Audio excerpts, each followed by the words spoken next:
Greg, I'm going to start off and say good morning. Is it a good morning for you? Do I have the time zone correct? Yes, yes, you do. Yeah, I'm in New York right now, so I'm all set. Oh, same here. Now, Wow. I'm curious about this because a lot of comics that I speak with are nocturnal, but you have the corporate background, the military background. So Yeah. was it tough for you to adjust to the night hours of comedy? No, I'm trying to remember when I was making that adjustment.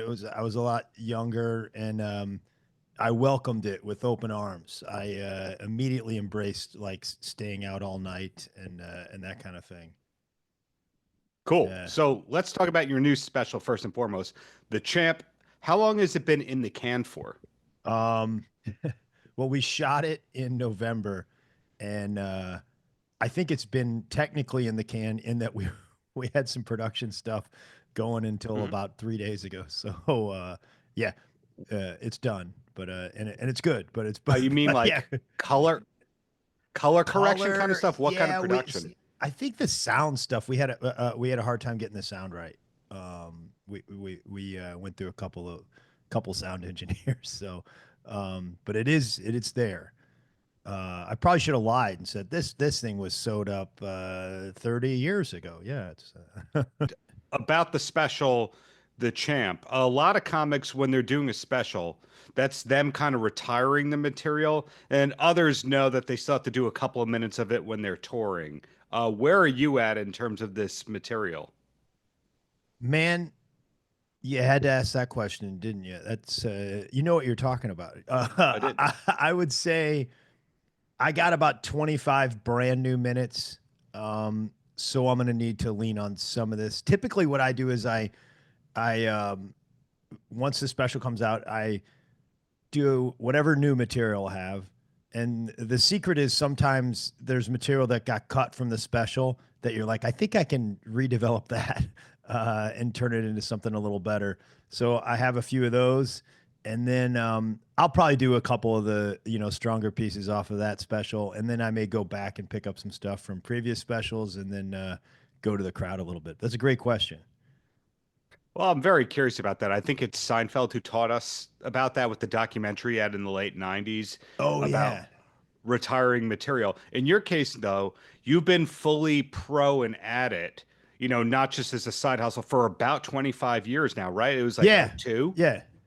You've been at this for so long in a good way that if you're doing material from oh 05, oh 06, a lot of the people would have no idea that that was old material. That's how much material you have I, at this I point. think you just gave me a cheat code, Darren. Yeah. Yeah, that's probably not good that you're giving me this out. But yeah, I think that they're like some of the more popular stuff, all people would be like, yeah, I know that bit. And there's one in particular where like 80% of the time they just want to hear it anyways. It's almost, I don't know, it's like a piece of music almost or something. So if they say it, if they're like, dude, flute man, I'll do it.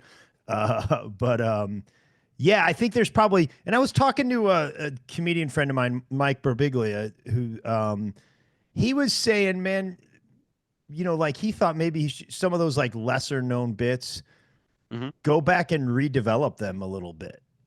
Because at that point, especially in like 2004 or five, nobody knew who I was anyway. So the chances that they heard like the B-side bits from that project are slim. So thank you.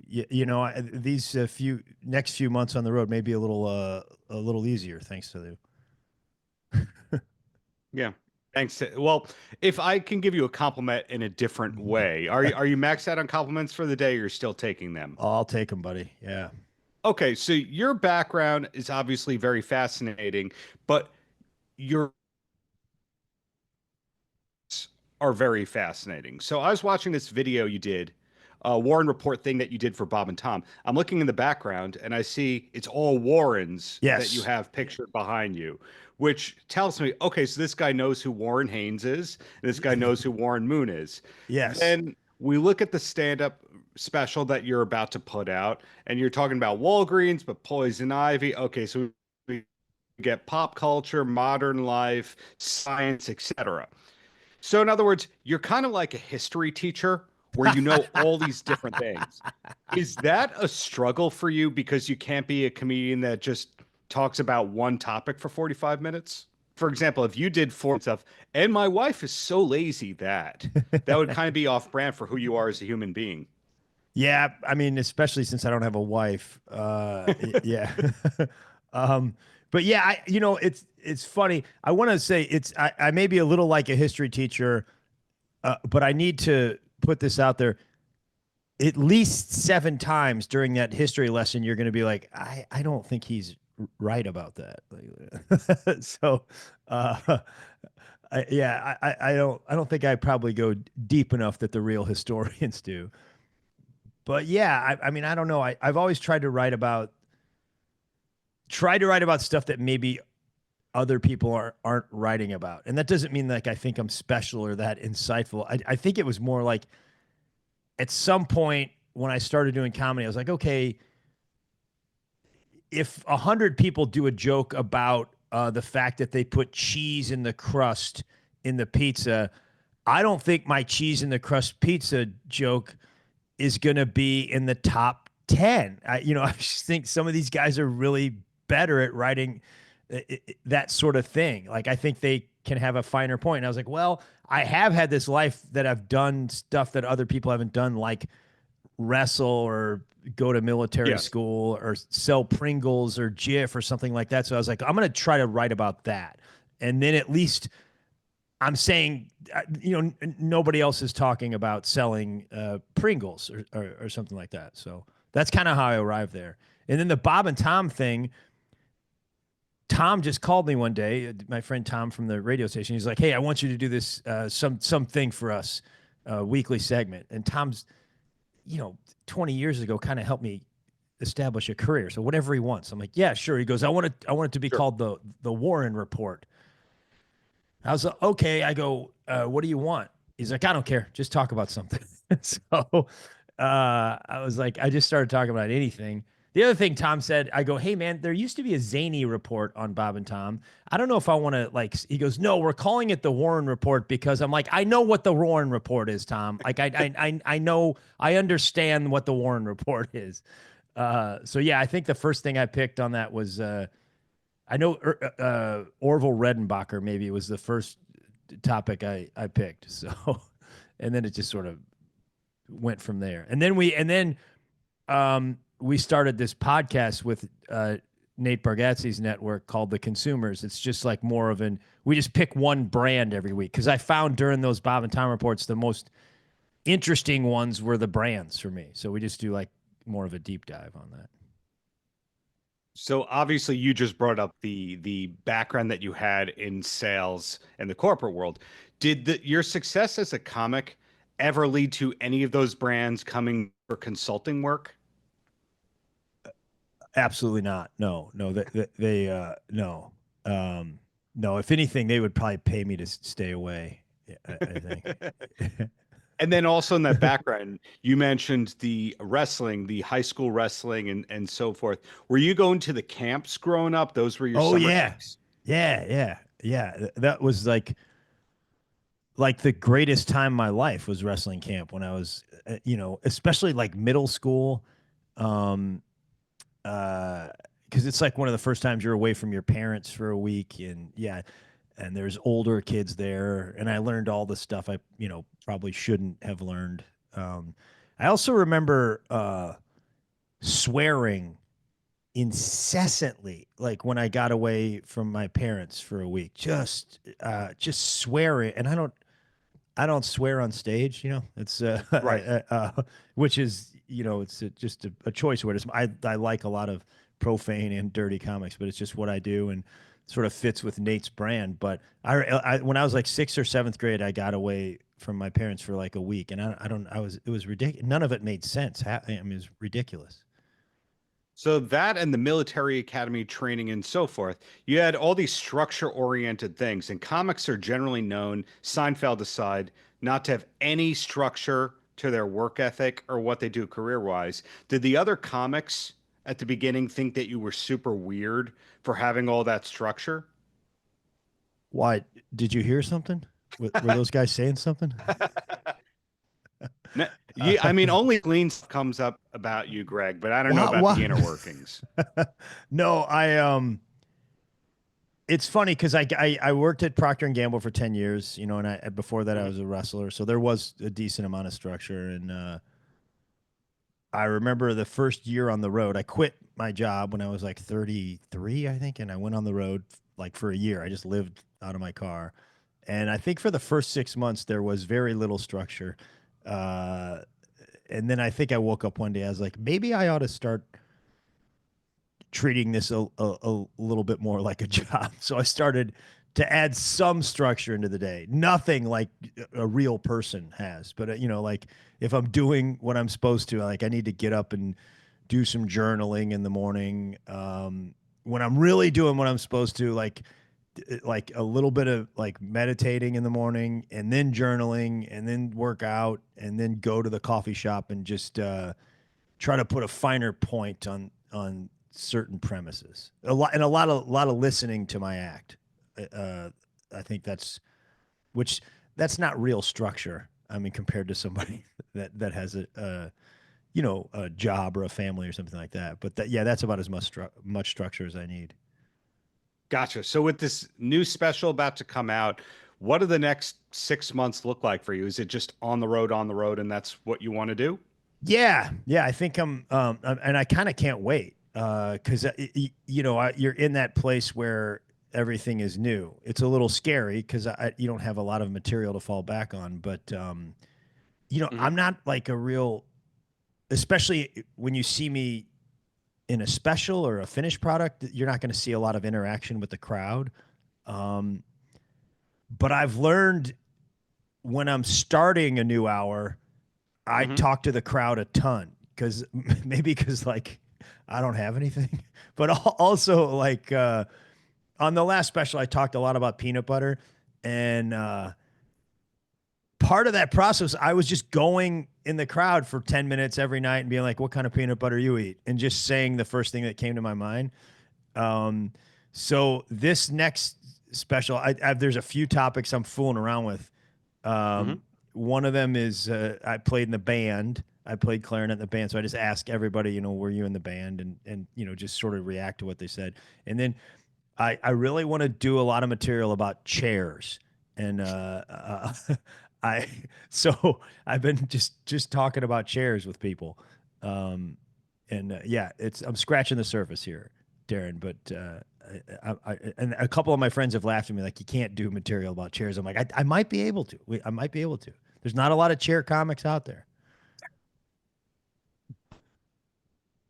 Well, going back about the crowd work, though, crowd work, from what I know about comics, crowd work used to be something that comics super looked down upon. And then when Todd Barry did his special that was just crowd work, and the ascent of Matt Rife just Yeah. doing crowd work and all that, it's almost like if you became a crowd work person primarily, no one would bat an eyelash about that.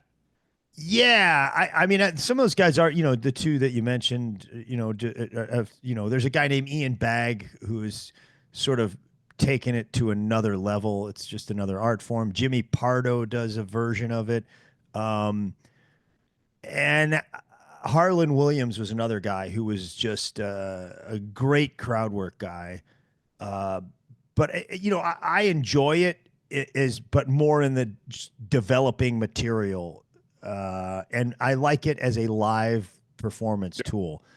Um, and maybe I'll change my mind about it. But for me, like for a finished product, for me, the brand that I've sort of tried to build, and just saying that sounds a little too self-aware, but however I have, you know, tried to put out material, I don't think I would put out a project where crowd work was a big part of it. Maybe a little bit, but I think I did get to that point, maybe more from like an OCD stance. Like I think I was like, you can't do any crowd work. It's, you know, like it's a waste of time. Develop material. That's what's going to set you apart. And then Mike Birbiglia, who is a longtime friend of mine and a guy that I admire.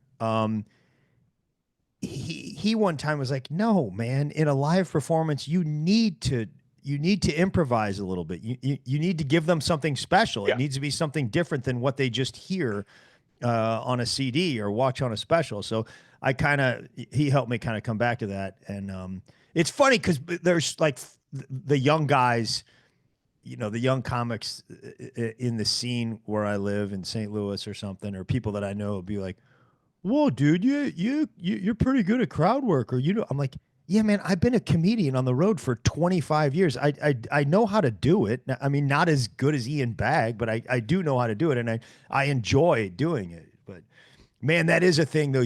You need to do crowd work from a place of strength. I've always said, like when you're starting out and you're not doing well, and then you go to the crowd, it gets real bad, real fast. So like, it's best to do it when they like you, I've found. Well, last thing I wanted to ask you before I let you go, and thank you again for doing this, Oh was no, you thank brought up you. Missouri. Yeah. And there's you and Rob Riggle for the two Missouri comics who had the military adjacent backgrounds. But these days we're seeing more and more and more comics from Kansas City and St. Louis, the Sklar brothers, etc. When did you start to realize that it wasn't a detriment to be a comic from Missouri? And I say that because growing up, it was kind of like you're from New York or LA, or you have to move to those places in order to be a comic. Not the case anymore. Yeah.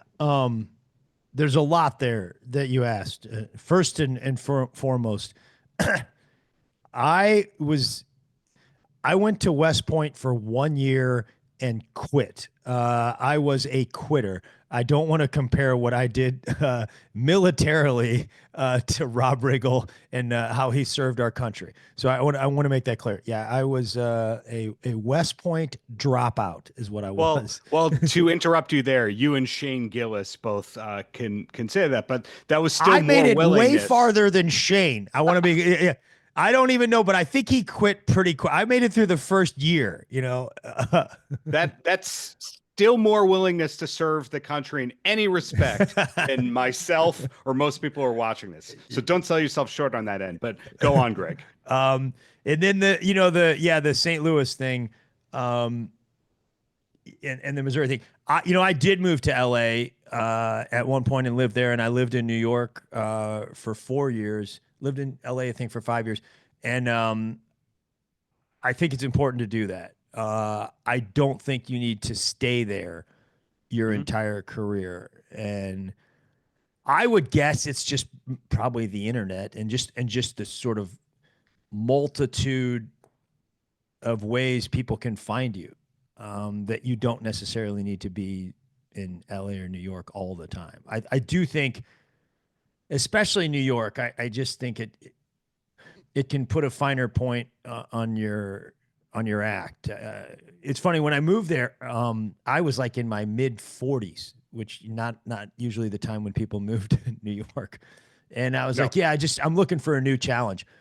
And then I did I don't know, I did a few shows, and a couple of them didn't go all that well. And I was like, listen, when I said I was looking for a new challenge, I meant I wanted instant success in a different set of surroundings. This is not what I meant. I don't like these challenges, But I felt like the joke writing got a little sharper when I was in New York. You're following heat every night. You're following some really good comics. You're around really good comics. But I felt like when I moved back to St. Louis after that, I realized I'd lost a little bit of the silliness in my act. I used to do more characters, before I was in New York. And then I kind of went back to some of that. So that sort of those together, I think, made comedy a lot of fun. Got it. Thank you for that great answer. Thank you for this new special. Hope to see you live in New York in the near future, Greg, and really keep up the greatness. Take the damn compliment. Oh, thanks, buddy. Thanks so much for saying that, man. Thank you.